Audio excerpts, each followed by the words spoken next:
Ma'asyiral muslimat yang dimuliakan Allah Subhanahu wa taala. Pembahasan di pagi ini kita akan membahas amalan-amalan yang luar biasa keutamaannya kalau kita lakukan setelah salat fajar sampai terbit matahari. Ma'asyiral muslimat yang dimuliakan Allah Azza wa Jalla, salat fajar sendiri adalah salat yang sangat istimewa dalam Islam. Dan banyak sekali keutamaan kalau kita membahas tentang keutamaan salat fajar. Salah satunya Nabi SAW mengatakan, man shallal baradaini dakhalal jannah. Siapa yang menjaga salat al-baradaini, maksudnya salat asar dan subuh, dakhalal jannah, maka Allah Subhanahu wa taala janjikan orang ini akan dimasukkan ke dalam surga. Bahkan lebih daripada itu, keutamaan di dunia juga luar biasa. Kata Nabi SAW, man shallal fajra fahuwa fi dhimmatillah.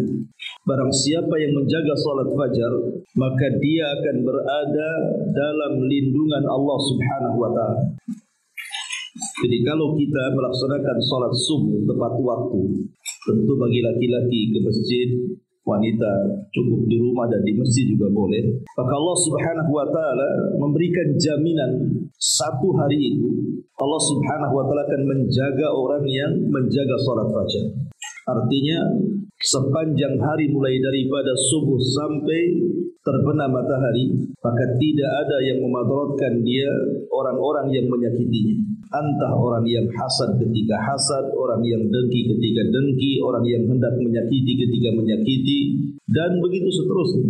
Karena dia berada dalam penjagaan Allah Subhanahu wa taala. Bahkan Nabi SAW mengatakan, yata'aqabuna fikumul malaikat, malaikatul laili wa malaikatul nahar, wa yajtami'una fi salatil fajri wa salatil asr. Allah Subhanahu wa taala mempergantikan silih berganti para malaikat-malaikatnya untuk mencatat amalan kebaikan hamba-Nya. Ada malaikat malam yang mencatat kebaikan di malam hari, ada malaikat siang yang mencatat kebaikan di siang hari, dan dua malaikat ini berjumpa di dua salat, salat asar dan salat fajar. Tapi anehnya, keutamaan yang sangat besar sekali, banyak orang-orang yang tidak tertarik dengan keutamaan. Makanya Nabi SAW sampai mengatakan, afqalus salati 'alal munafiqin salatul isya'i wa salatul fajr. Salat yang paling berat dilakukan orang munafik itu adalah salat isya dan salat fajar. Walau ya'lamuna ma fihima la atauhuma walau habwan. Padahal kalau seandainya mereka orang-orang munafik tahu keutamaan salat isya dan fajar itu, tentu mereka akan mendatanginya walaupun dengan cara merangkak. Luar biasa. Bahkan Nabi SAW menjanjikan orang-orang yang menjaga salat fajar itu hatinya akan tenang, hatinya akan baik, dan akan dijauhkan dari semua permasalahan dunia. Bahkan di antara sebab dari sebab-sebab melimpahnya rezeki itu salat fajar sendiri, dan banyak ya keutamaannya. Dan yang paling besar tentunya adalah dari semua keutamaan orang yang menjaga salat fajar adalah ru'yatullah azza wa jalla, di mana orang dijanjikan oleh Allah Subhanahu wa taala akan memandang dia kelak pada hari kiamat. Itu kenikmatan yang luar biasa bagi orang yang melaksanakan salat fajar. Tapi yang ingin saya jelaskan bukan keutamaan salat fajar, kan ini kan sesuatu yang ma'ruf, sering dijelaskan. Yang ingin saya jelaskan adalah ada beberapa amalan yang kalau kita lakukan setelah salat fajar, pertama Allah akan luaskan rezeki. Yang kedua, Allah Subhanahu wa taala akan berkahi kehidupannya. Bukan hanya kehidupannya, hartanya, keluarganya, usahanya, dan apapun yang dilakukan. Kemudian yang ketiga akan mendapatkan pahala sebanyak-banyak. Jadi 1 jam setelah fajar ini keajaibannya luar biasa. Nanti kita akan jelaskan apa saja amalan yang harus kita lakukan setelah sholat fajar. Pertama, hindari tidur. Hindari tidur setelah fajar. Karena di antara petunjuk Nabi SAW dan juga para sahabat Nabi SAW, apabila mereka selesai melaksanakan solat fajar, mereka duduk di tempat mereka solat sampai terbit matahari. Dijelaskan dalam Sahih Muslim dari hadis Sammak ibn Harb, dia mengatakan, aku berkata kepada Jabir ibn Samurah, akunta tujalisan Rasulullah SAW. Kata Sammak kepada Jabir ibn Samurah, apakah engkau sering duduk-duduk bersama Rasul? Maka Jabir ibn Samurah mengatakan, na'am kathiran, ya tentu kami banyak duduk-duduk bersama Nabi SAW. Kemudian beliau mengatakan, kana la yaqumu min musallahu alladhi yusalli fihi subuh. Kata Jabir ibn Samurah, Nabi tidak pernah berdiri pergi dari tempat solatnya selesai solat fajar, hatta tatlu asyams, sampai matahari terbit. Fa idza tala'ati syamsu qama, apabila telah terbit matahari, barulah kemudian Nabi SAW berdiri. Kemudian selepas itu para sahabat Nabi SAW mereka pun saling berbincang-bincang soal masalah-masalah jahiliyah yang dulu pernah mereka lakukan. Terkadang sebagian mereka tertawa dan tersenyum. Artinya bahwa tidak tidur setelah solat fajar dan tidak beranjak dari tempat solatnya itu kebiasaan Nabi. Itu kebiasaan para sahabat Nabi SAW. Bahkan Nabi SAW secara khusus mendoakan waktu ini. Apa kata Nabi SAW? Allahumma barik li ummati fi bukuriha. Ya Allah, berkahi umatku di waktu pagi. Bayangkan sampai ada doa khusus Rasul memberkahi di waktu pagi. Artinya di sini orang-orang yang mereka tidur setelah subuh berarti tidak terkena doa Nabi di sini. Dan orang-orang yang terbangun setelah sholat subuh kemudian tidak beranjak dari tempatnya, berarti dia terkena hadis ini. Dia akan mendapatkan banyak berkah dalam hidupnya. Makanya wajar kalau Nabi SAW sering saya jelaskan, kalau mengutus pasukan perang tidak pernah mengutus kecuali setelah fajar, karena di situ adalah waktu berkah, waktu yang sangat berkah sekali. Adapun hukum tidur setelah fajar itu sendiri menjadi khilaf ulama. Ada yang mengatakan makruh, ada yang mengatakan ya tidak ada masalah, tapi afdolnya tidak tidur. Tetapi kata Imam Ibnul Qayyim rahimahullah ta'ala dalam kitabnya Zadul Ma'ad, dia mengatakan naumus subhi yamna'ur rizqa li'anna dhalika waqta tudlabu fihi al-khaliqatu arzaqiha wa huwa waqtu ismatil arzaq. Tidur setelah subuh, kata Imam Ibnul Qayyim rahimahullah ta'ala, itu bisa mencegah rizki. Karena di waktu itu Allah Subhanahu wa ta'ala sedang membagi-bagikan rizkinya kepada hambanya. Dan senada dengan yang dikatakan Al-Hafidh Ibnu Hajar rahimahullah ta'ala dalam kitabnya Fathul Bari, wa qad warada anna rizqa yuqassamu ba'da salati subhi wa anna al-a'mal turfa akhirun nahari. Dan telah datang riwayat bahwa rizki itu Allah bagi setelah sholat subuh, dan amal itu akan diangkat di akhir siang, waktunya di waktu asar. Maka kalau kita melihat ya, jangan cerita ajaran Islam. Saya pernah mengajar di Singapura. Saya lihat orang-orang sana ya, itu pagi-pagi buta itu sudah bangun. Kemudian mereka pun sudah pada keluar, dan jalan mereka lebih cepat daripada jalan kita. Kalau kita jalan santai-santai dulu, sibuk sekali. Untuk apa coba? Untuk mengejar rezeki. Dan itu mereka bukan hanya orang Islam, orang-orang kafir. Dan Allah Subhanahu wa ta'ala berikan rezeki pada mereka. Kalau orang-orang kafir saja Allah berikan rezeki di waktu pagi mereka, harusnya yang harus dilakukan perkara ini kita orang Islam harusnya, bukan mereka. Karena memang ini ajaran Islam masalahnya. Berpagi-pagi mengejar rezeki itu ajaran Islam. Karena Nabi SAW yang bersabda dan mendoakan khusus umatnya, Allahumma barik li ummati fi bukuriha. Ya Allah, berkahi umatku di waktu paginya. Maka amalan yang pertama, jangan tidur setelah fajar. Apalagi ada hadis yang disebutkan oleh Imam Ibnu Hibban dalam sahihnya, Nabi SAW satu hari lewat, kemudian dilihatnya Fatimah sedang berbaring. Maka Nabi SAW mengatakan kepada Fatimah, "Ya Fatimah, qumi washhadi rizqa rabbik." Wahai Fatimah, jangan malas, bangun, kejar rizki Rabb, wala takuni minal ghafilin, dan janganlah engkau termasuk hamba-hamba Allah yang lalai. Fa inna Allah yuqassimu arzaqan nas ma baina tulu'il fajri ila tulu'is syamsi. Karena Allah Subhanahu wa taala sedang membagi-bagi rizkinya mulai dari terbit fajar sampai tenggelam matahari. Hadis ini dikeluarkan Al-Imam Baihaqi. Lihat, dalam riwayat Rasul mengatakan baqirul ghadaw ay as-sabah fi talabir rizqi fa innal al-ghudwa barakatun wa najah. Kata Nabi SAW, berpagi-pagilah kalian mengejar rizki, karena berpagi-pagi mengejar rizki itu adalah keberkahan dan keselamatan. Lihat bagaimana Nabi SAW mengajarkan kepada umatnya untuk tidak malas maksudnya. Maka sebaiknya seorang muslim tidak tidur setelah fajar. Ini yang pertama. Yang kedua, banyak-banyaklah mengucapkan doa yang agung sekali. Doa ini doa yang sangat berkah. Kalau bisa ibu hafalkan, karena pendek masalahnya.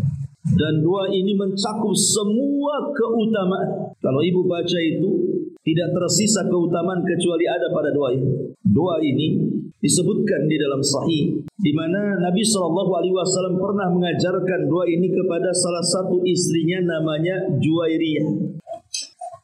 Jadi saat Nabi SAW berangkat untuk melaksanakan solat fajar, maka Juwairiyah solat di rumah.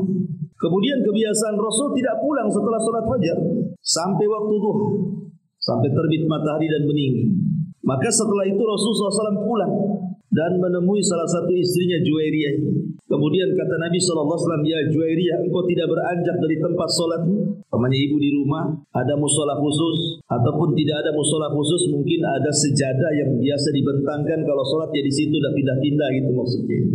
Ibu solat subuh di situ, kemudian tidak beranjak dari atas sajadah itu. Entah baca Quran, entah berzikir, entah apalah istilahnya dari ketaatan kepada Allah Subhanahu wa taala sampai waktu duha. Terbit matahari meninggi satu korban, awal waktu duha. Jadi Nabi SAW bertanya, "Apa engkau tidak beranjak dari tempatmu ini?" Maka kata Juwairiyah, "Na'am ya wahai Rasul." Maka Nabi SAW, "Ya Juwairiyah, kalau seandainya engkau membaca zikir ini diulang 3 kali, itu sebanding dengan duduknya engkau mulai dari tadi subuh sampai waktu duha, kau habiskan untuk ibadah." Jadi cukup membaca 3 doa ini, 3 zikir ini, itu sama dengan engkau duduk dari subuh tadi sampai waktu duha, kau habiskan untuk berzikir dan beribadah kepada Allah Azza wa Jalla. Kemudian kata Juwairiyah, "Tentu wahai Rasul, ajarkan zikir ini." Maka Nabi SAW mengatakan, "Lau zinta bima qulti mundul yaumi lawazanat kunna." Kalau engkau membaca zikir ini, maka sebanding dengan apapun yang kau baca sejak subuh sampai duha tadi. Kau baca apa tadi? Umpamanya subhanallah 100 kali, takbir 100 kali, tahlil 100 kali. Tapi cukup membaca 3 kali zikir ini sama dengan kau yang lakukan tadi. Kata Nabi SAW, "Kuli katakan ya Juwairiyah, subhanallah wa bihamdi, adada khalqi, wa ridha nafsi, wa zinata arshi, wa midada kalimati." Pendek. Ada 3 riwayat. Bisa riwayatnya seperti ini: subhanallah wa bihamdihi adada khalqihi wa ridha nafsihi wa zinata arshihi wa midada kalimatihi. Atau riwayat yang kedua, subhanallah adada khalqi, subhanallah wa ridha nafsi, subhanallah wa zinata arshi, subhanallah wa midada kalimati.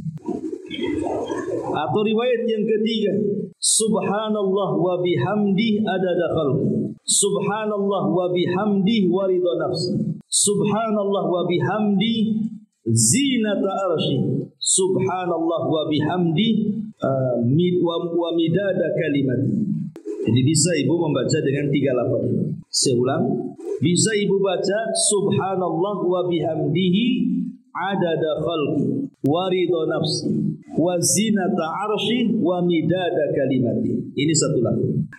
Atau lafaz yang kedua, subhanallah adada khalqi, subhanallah wa ridha nafsi, subhanallah wa zinata arsy, subhanallah wa midada kalimati. Atau yang ketiga, subhanallah wa bihamdihi adada khalqi, subhanallah wa bihamdihi wa ridha nafsi, subhanallah wa bihamdihi wa zinata arsy, subhanallah wa bihamdihi wa midada kalimati. Terserah mau ambil lafaz yang mana. Tapi lihat bagaimana isi kandungannya.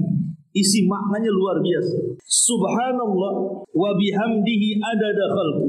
Maha suci Allah, aku memujinya. Adada khalqi, sebanyak makhluk yang Allah ciptakan. Siapa yang tahu berapa jumlah makhluk Allah? Enggak ada yang tahu. Yang tampak saja kita tidak tahu jumlahnya. Satu makhluk saja kita tidak tahu jumlahnya. Semut tahu jumlahnya? Tidak ada yang tahu. Apalagi semua hewan yang ada di daratan, yang ada di lautan. Apalagi bebatuannya, kerikilnya, berapa jumlahnya, siapa yang tahu? Belum lagi manusianya, belum lagi jinnya, belum lagi malaikatnya. Maha suci Allah, aku memujinya sebanyak makhluk yang diciptakan. Maha suci Allah, aku memujinya waridho nafsi, sejauh keredhoannya. Ibu datang ke sini ke pengajian, atau mungkin ibu tadi sholat subuh yang sholat subuh, atau mungkin yang membaca Quran, yang berzikir. Apa coba tujuannya? Tujuannya satu, supaya mendapatkan redhonya Allah. Dan kalau Allah sudah redho dengan kita, Bu, itu semua akan dilapangkan hidup kita. Kalau Allah sudah redho dengan kita, kita akan dilapangkan hidup. Makanya di sini Maha suci Allah, aku memujinya sejauh keredhoannya, kerelaannya. Maha suci Allah, aku memujinya seberat timbangan arasy-Nya. Siapa yang bisa menimbang arasy? Makhluk yang sangat besar, bahkan makhluk terbesar. Tidak ada makhluk yang lebih besar melebihi arsyur Rahman, arasy-Nya Allah. Karena kalau seandainya kita bandingkan seluruh langit dan bumi serta kursinya, kemudian dibandingkan dengan arasy-Nya, sama dengan melempar cincin di padang pasir. Cincin itulah kursi dan seluruh langit dan buminya. Padang pasir itu arasy. Siapa yang bisa menimbang arasy? Tidak ada yang bisa. Maha suci Allah, aku memujinya seberat timbangan arasy. Seberapa berat timbangan arasy? Tidak ada yang bisa menimbang arasy kecuali Allah Subhanahu wa ta'ala. Maha suci Allah, aku memujinya sebanyak tinta tulisan kalimat-kalimat. Bahkan Al-Quran mengatakan, kalau seluruh pohon yang ada di bumi ini ibu jadikan pena, berapa banyak semua pohon yang ada di bumi ini ibu jadikan pena, kemudian tintanya 7 lautan untuk menulis kalimat-kalimat Allah, ma nafidat kalimatu, tidak akan selesai kalimat-kalimat itu ditulis. Walaupun 7 lautan menjadi tintanya, seluruh pohon menjadi penanya untuk menulis, itu lautan sudah habis, sudah tidak bertinta lagi. Kalimat-kalimat Allah tidak bisa kita tulis lagi. Masih banyak lagi kalimat-kalimat. Lihat bagaimana kandungan zikir ini luar biasa. Makanya ulama sangat menganjurkan, sebenarnya bukan hanya dibaca selepas subuh saja, dibaca kapan saja. Tetapi kalau seandainya dibaca setelah subuh itu lebih baik lagi, karena memang Rasul mengajarkan zikir ini kepada Juwairiyah setelah sholat subuh. Ya. Dan ini juga kalau seandainya mungkin satu waktu ibu tidak bisa duduk dari mulai subuh sampai duha, karena mungkin lelah letih, malamnya capek gitu ya, atau kemarin ibu kerja kurang istirahat, maka ibu bisa baca zikir ini kan 3 kali. Itu sudah cukup sama dengan ibu duduk dari subuh sampai sampai terbit matahari kan? Ya tapi tentu orang yang duduk dari subuh sampai terbit matahari dengan berbagai macam ibadah yang dilakukan plus dengan zikir ini jauh lebih baik maksudnya. Tapi kan waktu-waktu tertentu kadang-kadang kita malas. Ya karena lelah, letih, akhirnya kita pengen tidur, pengen istirahat. Minimalnya baca zikir ini. Itu maksudnya. Karena ini sudah bisa mencukupkan semuanya tadi. Kalau seandainya ibu berzikir nih, baca subhanallah 100 kali, takbir 100 kali, tahlil 100 kali, semua dibuat 100 kali atau lebih daripada 100 kali, dengan membaca zikir ini sudah mewakili semuanya. Luar biasa. Ya.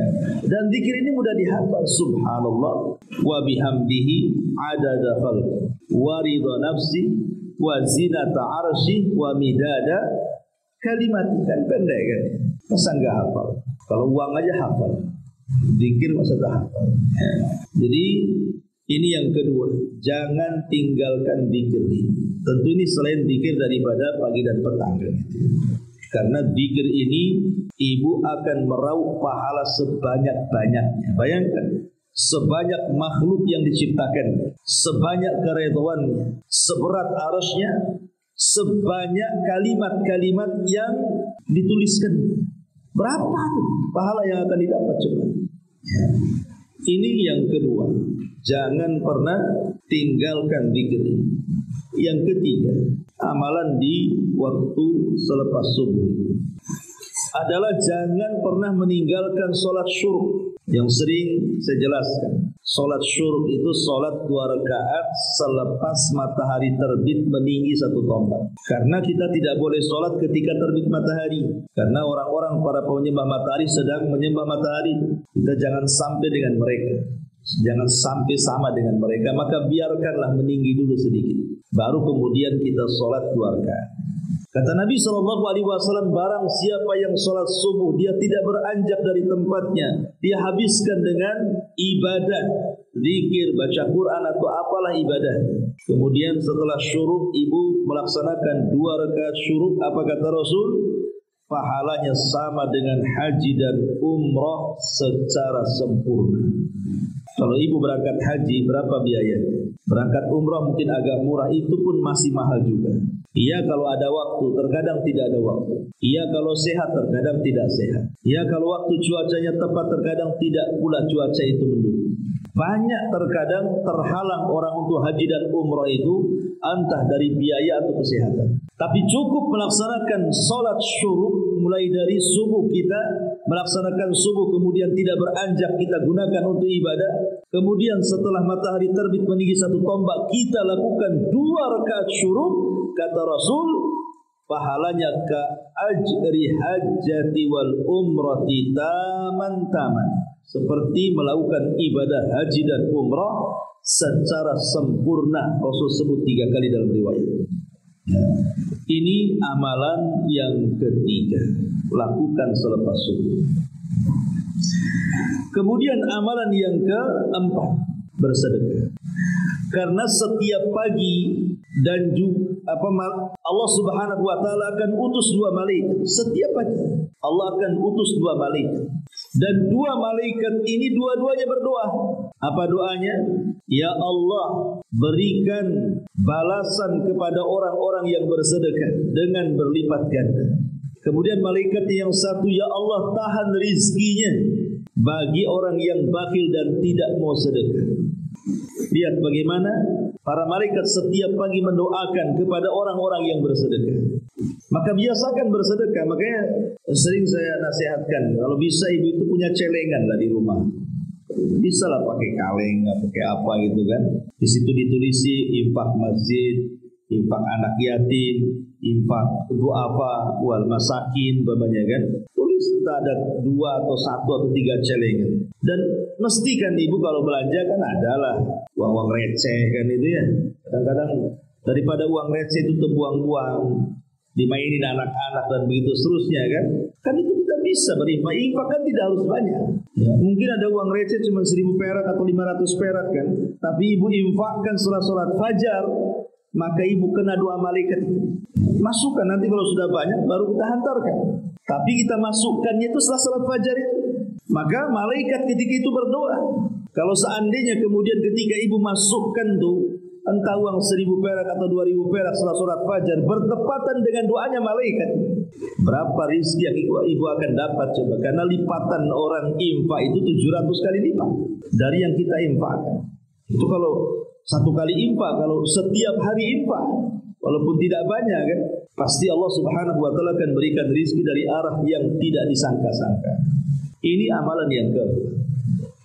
Amalan yang kelima, perbanyak istighfar. Kalau ingin diluaskan rizkinya, maka baca istighfar setelah subuh. Perbanyak baca istighfar. Astagfirullah, astagfirullah, astagfirullah. Karena istighfar sendiri di dalam Al-Quranul Karim adalah satu di antara sekian kunci pembuka rizki. Nabi Allah Subhanahu wa taala berfirman ketika mengkisahkan Nabi Nuh alaihi salatu wassalam. Apa kata Nuh kepada kaumnya? Faqultu astaghfiru rabbakum innahu kana ghaffara. Yursilis samaa 'alaikum midrara wa yumdidkum bi amwalin wa banin wa yaj'al lakum jannatin wa yaj'al lakum anhara. Kata Nuh alaihi salam, aku katakan kepada kalian wahai kaumku, perbanyaklah istighfar kepada Allah, karena Allah itu zat yang maha pengampun kepada kalian. Maka siapa yang banyak-banyak istighfar, kata Nuh kepada kaumnya, yursilis sama alaikum midrar, Allah akan hujani kalian. Dengan hujan itu berkahlah kalian. Wa yaj'al lakum yursilis sama alaikum midrara wa yumdidkum bi amwalin wa banin. Allah akan perluas harta kalian dan Allah akan perbanyak keturunan kalian. Wa yaj'al lakum jannatin wa yaj'al lakum anhara, dan Allah akan suburkan tanaman-tanaman kalian dan Allah akan aliri sungai-sungai kalian. Lihat faedah istighfar. Bahkan dalam sebuah hadis khusus Rasul mengatakan, man lazimal istighfar ja'alallahu min kulli dhikin faraja, min kulli dhikin makhraja, wa min kulli hammin faraja, wa razaqahu Allahu min haitsu la yahtasib. Kata Rasul, barang siapa yang melazimkan istighfar, maka Allah akan keluarkan dari kesempitan kepada kelapangan, dari kebingungan kepada kebahagiaan, dan Allah berikan rizki dari arah yang tidak disangka-sangka. Maka kalau ingin diluaskan rizkinya, diberkahi rizkinya, perbanyak istighfar. Ini sudah amalan kelima. Ya. Amalan keenam, baca Quran. Karena baca Quran sendiri selain daripada menghilangkan setan dalam rumah, dan kalau setan keluar dari rumahmu, maka rumah kita akan tenang. Yang membuat rumah kita tidak tenang itu karena ada setannya di situ. Yang membuat rumah kita tidak ada berkahnya karena ada setannya di situ. Makanya sering saya nasihatkan, Bu, ada 2 amalan supaya rumah kita berkah. Jangan pernah ditinggalkan. Pertama, masuk rumah baca basmalah. Yang kedua, masuk rumah jangan lupakan salam. Kata Syekh Abdul Razak Al-Badr hafizahullah ta'ala, kalau tidak meninggalkan 2 perkara ini, maka ibu akan mendapatkan berkah yang banyak dalam rumah. Apa sulitnya coba? Pulang dari pengajian masuk rumah, buka pintu, bismillah. Cuma ngomong bismillah gitu doang. Kemudian ketemu keluarga, assalamualaikum. Walaupun tidak ada keluarga tetap salam karena malaikat yang menjawabnya. Bahkan dalam hadis Nabi menganjurkan kepada Anas bin Malik kan, hai Anas, kalau engkau pulang kepada keluargamu, fasallim, ucapkan salam. Yakunu barakatan alaika wa barakatan fi ahli, akan menjadi berkah untukmu dan berkah kepada keluargamu. Salam dan baca bismillah juga salam, karena kita tawasul dengan nama Allah.